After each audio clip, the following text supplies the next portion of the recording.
अस्सलाम वालेकुम, welcome to Lotus Food Gallery. आज हम अपनी किचन में बनाने जा रहे हैं आलू मटर गोश्त। आज हम डिफरेंट तरीके से बना रहे हैं। इससे पहले भी मैं आपको एक रेसिपी दे चुकी हूँ, वो डिफरेंट थी, आज ये डिफरेंट है। नोट कर लें हमें किन किन चीज़ों की ज़रूरत है। सबसे पहले हमने हाफ़ kg मटन ले लिया है। बीफ में भी बना सकते हैं, आपकी अपनी चॉइस है। हम मटन में बना रहे हैं। हाफ़ kg मटन का गोश्त, एक प्याली और 1 कप के बराबर हमने मटर ले लिए। 3 अदद मैंने दरमियाने साइज के आलू लेके इस तरह से इसको क्यूब्स में काट लिया है। 1 टेबल स्पून लाल मिर्चों का पाउडर, हरा धनिया हस्बे ज़रूरत लास्ट में डलेगा। लहसुन अदरक का पेस्ट 1 टीस्पून, धनिया पाउडर 1 टेबल स्पून, नमक हस्बे ज़रूरत हाफ टी स्पून, हल्दी। एक बड़ा टमाटर लेके उसको आप स्लाइस में काट लें या जैसे भी रफली काट लें। 1 अदद बड़े साइज़ की प्याज लेकर उसको भी हमने स्लाइस काट लिए हैं।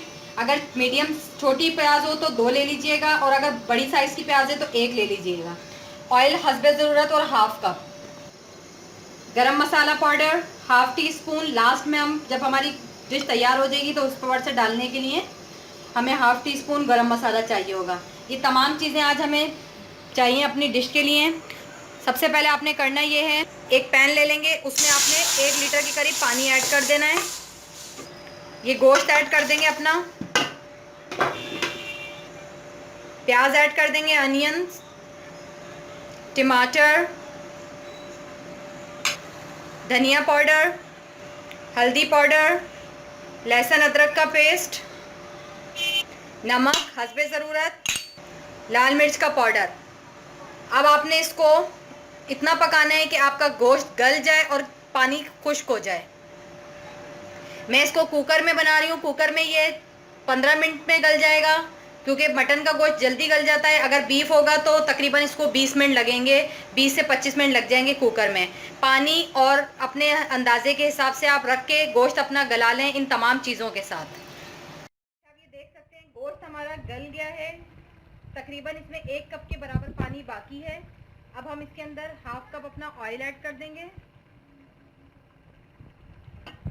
ये मटर ऐड कर देंगे, आलू ऐड कर देंगे। अब आप इसको अच्छी तरह भून लें कि तमाम पानी इसका बिल्कुल खुश्क हो जाए, ऑयल सरफेस पे आ जाए।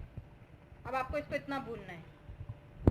अब ये देख सकते हैं ऑयल ऊपर आ गया है मेरा। टमाटर, प्याज, तमाम चीज़ें बहुत अच्छी तरह गल गई हैं, गोश्त भी, ऑयल भी ऊपर निकल कर आ गया है। अब हमें इसके अंदर इतना शोरबा डालना है जितना आपको ज़रूरत है। नहीं तो भुना हुआ रखना चाहते हैं तो थोड़ा सा पानी ऐड करके 5 से 7 मिनट का दम दे दें कि आपके आलू गल जाएं और मटर गल जाएं, अगर आप भुना हुआ रखना चाहते हैं। नहीं तो अगर इसमें ग्रेवी चाहते हैं तो आप इतना रखिएगा कि आपके आलू भी गल जाएं, उसके बाद 1 से 1.5 कप आपका शोरबा बाकी रह जाए।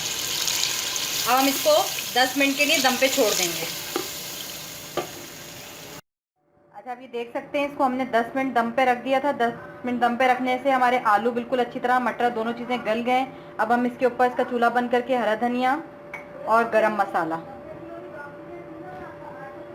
ये डाल देंगे और 2 मिनट के लिए इसको ढक देंगे।